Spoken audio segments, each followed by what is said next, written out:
Para que una idea termine siendo una oportunidad de negocios, tiene que cumplir con algunos requisitos y sobre todo tiene que estar sustentado económicamente.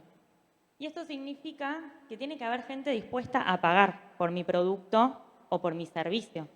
Si eso no sucede, esa idea no va a prosperar, por lo menos no va a convertirse en un negocio. Ahora, ¿cómo puedo yo darme cuenta si eso que pensé, que muchos de acá que son emprendedores o que tienen ganas de emprender y que seguramente surge esta idea de, uy, soy bueno en esto o esto puedo proponer porque hace falta, veo que es una necesidad que puede haber en el mercado, pero ¿cómo hago que eso realmente vuelva a mí como un ingreso económico? ¿Cómo puedo hacer que eso sea un negocio? Y ahí es donde surge el modelo de negocio. El modelo de negocio no es más que la idea general, de cómo es mi proyecto y cómo son las partes de mi proyecto y qué fortalezas tengo, qué es lo que puede fortalecerse en la propuesta que tengo y qué es lo que tengo que ver como debilidad, como amenaza, ¿sí? Para poder generar las oportunidades. Cuando hablamos de modelo de negocio hablamos de crear, de dar y de capturar valor. Todo proyecto tiene una parte donde la organización crea, ¿no? Entonces podemos saber que hay partes y actividades en nuestra organización que son las que se encargan de crear valor, de producir, ya sea cuando hablamos de un producto, pero también un servicio, o como hoy la tendencia es a experiencializar, a que sea una experiencia. Pero siempre hay una parte en donde nosotros tenemos que crear ese valor. Ahora después eso se entrega a un cliente. Y en la entrega también tiene que haber valor. Cuando nosotros hablamos de canales de distribución, eso tiene que llegar a un cliente, mi producto o mi servicio, tengo que comunicarlo, tiene que haber valor también en eso. Si nosotros conseguimos ese producto que nos encanta, lo vamos a comprar, pero llega fuera de tiempo, llega mal, no tiene calidad, pierde valor. Entonces todo el tiempo y en todas las áreas tenemos que encontrar ese valor. Porque ese valor se va a traducir en valor económico, que es la captura, que es lo que a todos nos interesa, ¿no? En definitiva, en el emprendimiento, que es poder capturar ese valor y que vuelva traducido en ingresos. Esto es lo que vamos a ver en el modelo de negocios, pero yo también nombré el plan de negocios. El plan de negocios, si pudiésemos poner un ejemplo, podríamos decir que, por ejemplo, cuando vamos a un restaurante y pedimos el menú, el plato que vamos viendo, los ingredientes que tiene para elegir, sería el modelo, porque es esa visión general, ¿no? Es lo que es. Ahora, después hay una receta, ¿no? El chef tiene su receta, sus ingredientes, cuánto tiene que poner de cada cosa. Ese es el plan, es el cómo. Nosotros nos vamos a enfocar en el modelo. Todo proyecto tiene un modelo de negocio. Aunque ustedes no lo hayan desarrollado, no lo hayan escrito, igual seguramente tienen su modelo de negocio en la cabeza, se va a medida que uno va andando en el emprendimiento, va desarrollando distintas áreas y esas áreas tienen que ver con el modelo de negocio. Pero es interesante poder eso plasmarlo, concretarlo. Por eso yo acá les traigo una herramienta que no es mía, es de Osterwalder, y lo aclaro porque es una herramienta muy conocida en el ámbito administrativo, empresarial, porque justamente plantea poder bajar en concreto lo que es el proyecto, el emprendimiento que tengo para poder encontrar ahí oportunidades de negocios. A veces yo pienso que el emprendedor es muy de acción y está buenísimo esa característica que tiene el emprendedor, ¿no? Esa acción, esas ganas de hacer. Pero es importante también sentarse a escribir, a desarrollar, a poder poner en palabras y en concreto eso que tenemos muy abstracto y que a veces se puede llegar a perder. El modelo Canva justamente se llama así porque se plantea como un lienzo, ¿no? Yo en una hoja tengo que ver todo lo que tiene cada área de mi proyecto, cómo es, fácilmente, por eso esto en realidad cuando se plantean distintos cuadrantes que ahora voy a explicar, y se plantea que se pueda hacer en bullet points, o sea, en ítems, ¿no? Para que sea bien concreto, bien fácil de determinar. Y vamos a empezar por el bloque 1. A veces hay un error que es cuando empezamos un proyecto, empezamos por qué tengo para proponer, cuál es mi valor, cuál es mi diferencial. Y en realidad no tenemos que empezar por ahí. Es un error muy común, pero en realidad tenemos que empezar por el segmento de cliente. ¿Qué es el segmento de cliente? No es más que conocer a quién le vamos a vender nosotros. Entonces ahí tenemos un montón de preguntas para respondernos. ¿Quién es? ¿Qué edad tiene? ¿Qué características tiene? ¿Qué lo mueve? ¿Qué necesidades tiene o qué deseos tiene? ¿Qué puedo yo resolverle a esa persona? Todo eso yo lo tengo que conocer para poder después desarrollar mi propuesta de valor. Y también tengo que poder entender qué tipo de mercado es al que voy a apuntar. Hay distintos tipos. Por ejemplo, tenemos un mercado masivo. Acá por ahí hay emprendimientos gastronómicos y podemos decir, bueno, todo el mundo come, o sea que podría ser tranquilamente un producto masivo, ¿no? Entonces puedo apuntar a eso. Es un producto más indiferenciado, que puedo vendérselo a una persona con ciertas características, con otras. Pero hay otro tipo de mercado que es el mercado de nichos, que es el que hoy el mercado está tendiendo a eso, al mercado de nichos. ¿Por qué? Porque es un mercado mucho más personalizado, donde yo realmente voy a encontrar características específicas de ese grupo, de ese segmento, y le voy a dar valor a eso, a personalizar mi producto. Y a veces hay un error en pensar, bueno, pero a mí me conviene un mercado masivo porque cuanto más gente le vendo, mejor, más ganancia voy a tener. En realidad esto es un error, porque cuando yo tengo un mercado de nicho, puedo enfocarme en un grupo pequeño, pero puedo personalizar mejor el producto, trabajar mucho mejor mi sistema productivo, trabajar menos y cobrar más. Porque, en definitiva, cuando un producto es personalizado y es un nicho específico, probablemente, si bien tengo menos gente que lo compra, es gente que lo necesita y gente que está esperando por ese producto con esas características. Entonces, a veces podemos vender menos cantidad, pero un mayor precio, o podemos tener mucho más, optimizar mucho mejor los recursos, el sistema productivo. Entonces, no siempre desestimar y buscar, ¿no?, esto del mercado masivo y no diferenciar. Hoy está en la diferenciación, en la personalización, es donde se apunta. Lo vemos mucho en las plataformas, ¿no? Yo me dedico más a la parte de entretenimientos, entonces tengo más ejemplos de lo que es empresas de entretenimiento. Las plataformas, Netflix o bueno, la que quieran, son mercados que apuntan a distintos nichos. Entonces, en vez de vender mucho de poco, venden poco de mucho. Entonces tenemos la oferta para el que le gusta la novela coreana, para el que le gusta la película romántica, de terror, de suspenso, y en el poquito de mucho gana mucho más que en vender mucho, masivo e indiferenciado, de poco, como se hacía en un paradigma anterior, en lo tradicional, en esa película taquillera, ¿sí? Entonces, hoy se enfoca en otro, el mercado está en la personalización. Pero después tenemos otros mercados que pueden ser segmentados, es decir, bueno, tengo un producto masivo, pero voy a segmentar. Entonces, el ejemplo más claro me parece que es el shampoo. Es un producto súper masivo, pero yo tengo pelo lacio y acá hay gente con rulos y con pelo seco. Entonces, ese producto que es masivo, con pequeñas variaciones que tal vez no insumen demasiado en lo económico o en los costos de mi organización, puedo diferenciar y ofrecer distintos productos a distintos segmentos de mercado, distintos clientes. Y por último, el diversificado. El diversificado es cuando buscamos reducir riesgos.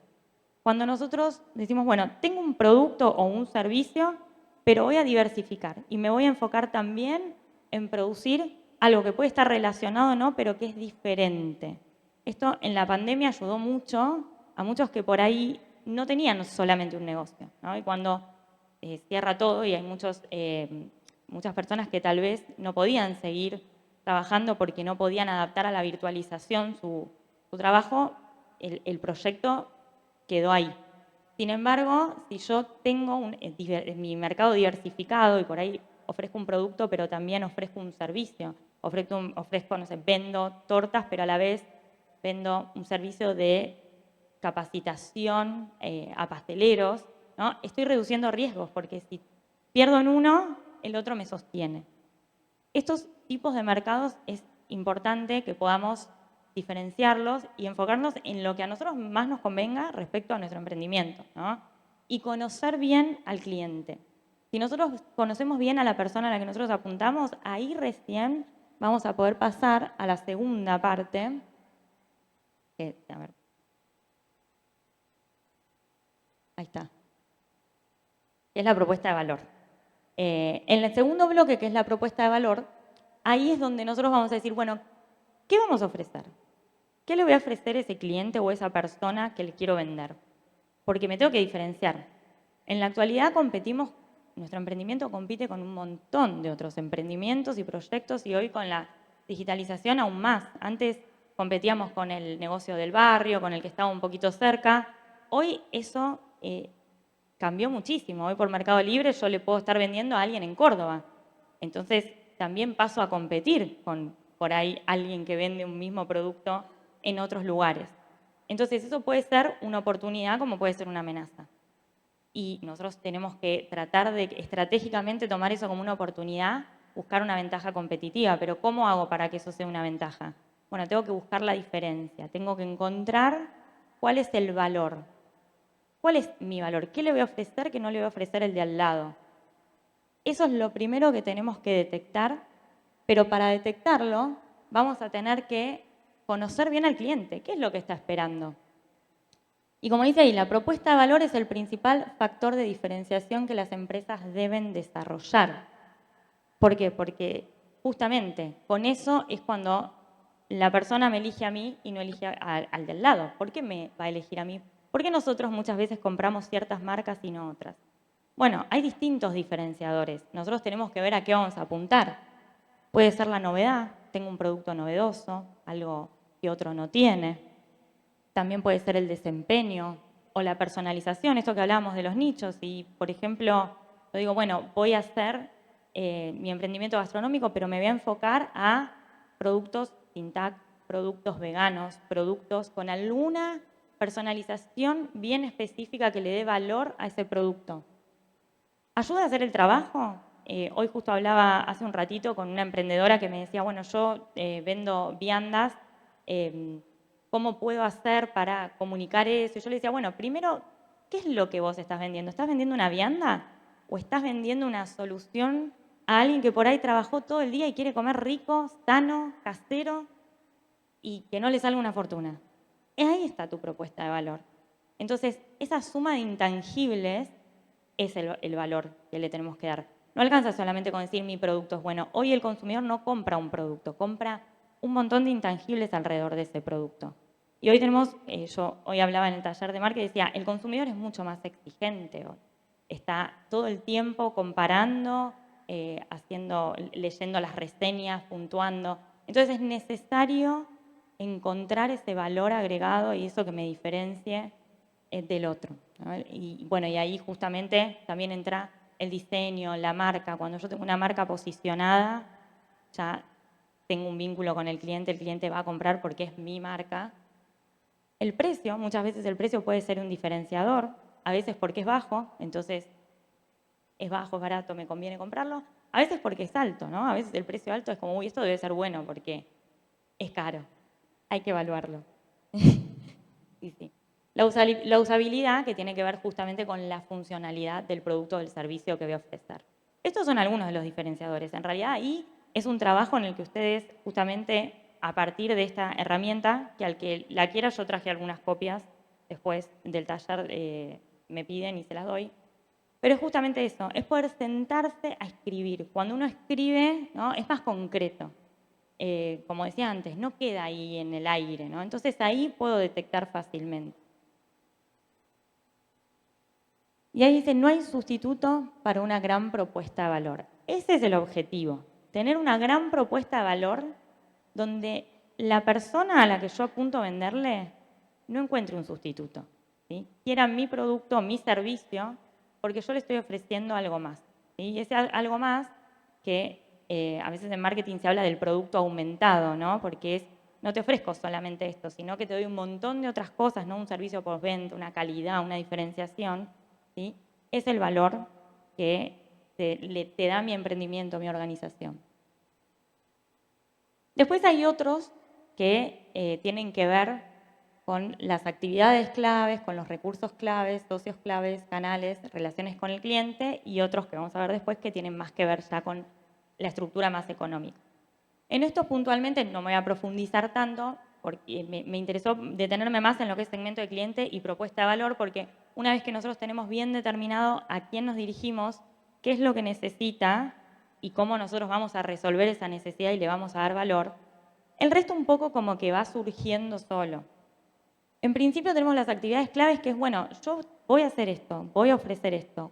¿Qué es lo que necesito? ¿Cuál es mi actividad clave y crucial para yo poder llevar a cabo esto? ¿Sí? Si tengo un emprendimiento gastronómico, como decía, bueno, mi actividad clave puede tener que ver con, si voy a ponernos un restaurante, seleccionar bien un chef, armar bien un menú. Son actividades que no pueden faltar y que son súper importantes. Tengo que anotarlas, tengo que detectar cuáles son las actividades cruciales. Después tenemos los recursos claves y ahí entran distintos tipos de recursos. Tenemos recursos humanos, ¿sí? El factor humano que es determinante en una organización. Tenemos recursos físicos, por ahí para un emprendimiento gastronómico es súper crucial un horno, para otro tipo de emprendimiento otro tipo de recursos físicos, pero tengo que poder tener bien en claro qué es lo que necesito. Los recursos intelectuales. Hoy acá todos están capacitándose, así que ya pueden anotar ese punto y que también es súper importante. Y los recursos financieros. Ahí voy a poner mi fuente de financiamiento, ¿sí? Hay distintos tipos de fuentes de financiamiento. Hay rubros que tienen fuentes de financiamiento bastante accesibles y por ahí no puedo arrancar mi proyecto. El dinero no debería ser un impedimento. A veces hay distintas fuentes de financiamiento, hay que encontrar ahí según el rubro cómo poder financiarnos para comenzar. Y esto también es parte de lo que serían los recursos claves. Después están los socios claves. Y los socios son los que están afuera de mi organización, pero que los necesito. Uno de los socios más importantes es el proveedor o los proveedores, ¿sí? Lo que necesito para hacer mi producto, lo que necesito porque tengo un servicio y necesito algún tipo de máquina para llevar a cabo. Si tengo un servicio, ofrezco un servicio y necesito internet, no puedo tener mala señal. El proveedor y la calidad del proveedor es clave. Otro socio clave puede ser otro emprendimiento, ¿sí? Otro proyecto, otra empresa, ¿sí? Donde puedo encontrar oportunidades. Acá, por ejemplo, sé que había nutricionistas y hay por ahí un stand de viandas saludables. Bueno, ahí hay una alianza estratégica perfecta, ¿sí? Donde nos podemos asociar y tener oportunidades que terminen dando ventajas competitivas a nuestro proyecto. Y también otro socio clave a veces puede ser la competencia. A veces la competencia la vemos como enemigo, pero la competencia no siempre es un enemigo. Yo les voy a dar un ejemplo de, como les decía yo, de lo que más me especializo es en entretenimiento. Cuando Google quiso entrar a la industria del gaming, del videojuego, porque es una de las industrias que hoy está generando mayores ingresos, Xbox y PlayStation se unieron. Son competencia. Sin embargo, fueron socios. Se unieron, tienen una estrategia en alianza con sus proveedores, fueron proveedores exclusivos, para cerrar filas, para que Google no pueda entrar a competirles, porque era un gigante si entraba a competirles. Entonces, a veces, y bueno, eso cada uno analizará en su emprendimiento, en su proyecto, la competencia puede ser un socio, ¿sí? Puede ser un aliado en alguna circunstancia puntual. Después tenemos los canales. Y acá también, en relación al segmento de cliente, vamos a determinar cuáles van a ser los canales de distribución, de comunicación. El canal es el medio, es el vehículo. ¿Cómo voy a comunicar? ¿A través de qué? Bueno, dependiendo también del segmento de clientes. Si tengo un segmento de clientes joven, voy a comunicar a través de ciertos canales muy diferentes a los que tengo gente más grande. Tengo que analizar bien dónde está ese cliente que tengo que ir a buscar. Y los canales de distribución. A veces conviene tener muchos más canales de distribución y otras veces no. Tener un solo canal directo para tener ese cara a cara con mi cliente o tener intermediarios porque no quiero gastar esa energía en tener que ocuparme de muchas cosas y mi proyecto me quiero dedicar y poner toda mi energía en producir esto y la distribución la terciarizo, se la dejo a otro. Esas son decisiones estratégicas que cada uno va a tener que tomar según su proyecto, según su emprendimiento, ¿no? Pero todas estas decisiones está bueno poder tomarlas a partir de poder bajar esto a la realidad. Es decir, bueno, cuáles son los canales, cómo es mi cliente. Todo eso que yo voy analizando me va a dar la oportunidad de tomar mejores decisiones con la información certera. Y también las relaciones con el cliente. Y en las relaciones con el cliente, justamente, como dice la palabra, cómo me voy a relacionar, esto puede ser, bueno, voy a tener una atención personalizada, voy a tener una atención personalizada, dedicada. Muchas veces decimos, bueno, tengo clientes que los tengo súper fidelizados, o sea, son de toda la vida, son mis clientes que aparte me compran un montón. Bueno, con ellos voy a tener una atención personalizada, dedicada, ¿sí? Que es mucho más que personalizada. O sea, tengo que realmente estar atento. Ahí hay otro tipo de dedicación. Ahora, tal vez para lo que es mi proyecto me conviene tener una relación más de favorecer al autoservicio, que la persona con algún tipo de red pueda responder esas preguntas. Vieron como a veces las preguntas frecuentes o el BOTI. Bueno, hay distintas formas, ¿no?, en que la persona pueda relacionarse con mi empresa directamente en forma de autoservicio, self-service, y no requiera de la necesidad de que yo esté atrás de eso, y también es una decisión. Y, a ver si ahí engancha. Y los últimos dos son estructura de costos y fuentes de ingresos. La estructura de costos justamente es todo lo que me va a costar producir, ya sea el producto como todo lo que me va a costar brindar ese servicio. Entonces ahí tengo que poner todo. De ahí también después, esta va a ser una de las variables, no la única, para determinar un precio. Cuando decimos, bueno, ¿cómo le pongo precio, ¿no?, a mi producto, a mi servicio? Una variable es el costo, ¿no?, porque después voy a tener que generar ahí, ver el margen de ganancia a partir de lo que a mí me sale.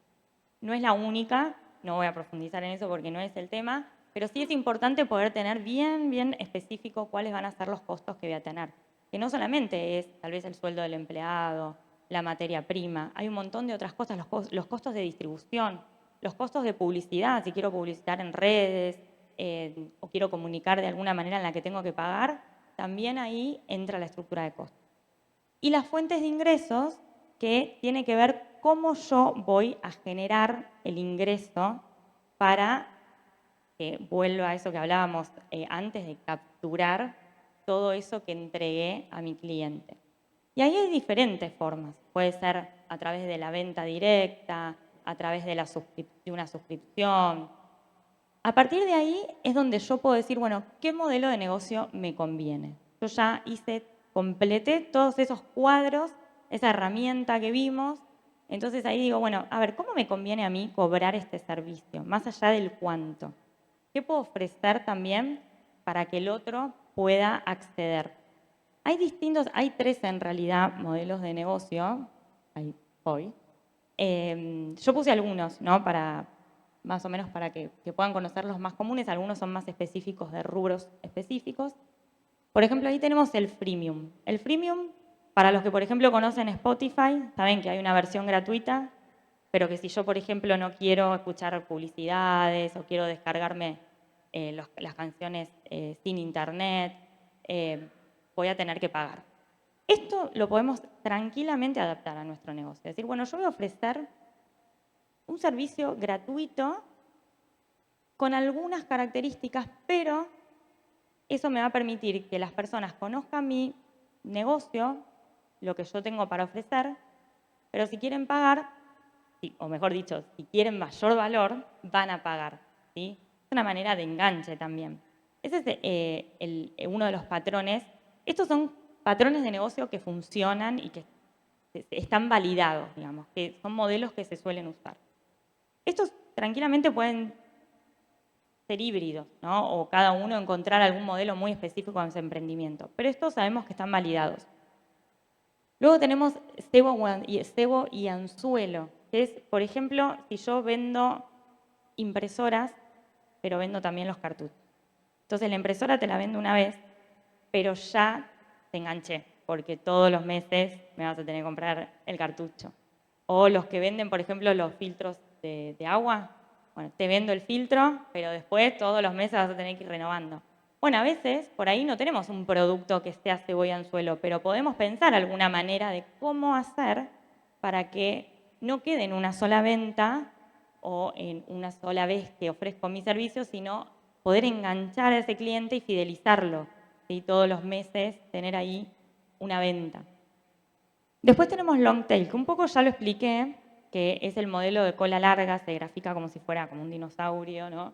Que tiene que ver con esto que expliqué hace un ratito, con los nichos. Cuando yo tengo distintos nichos de mercado, entonces tengo distintas personas o grupos de personas con características muy específicas, entonces le ofrezco a cada grupo un producto diferenciado.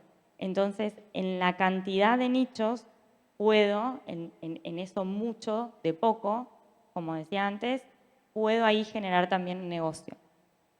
Después la franquicia. La franquicia tiene mucha relación con lo que es el posicionamiento de marca. Ahí es importante desarrollar mi emprendimiento y enfocarme mucho en desarrollar la marca, en posicionarla.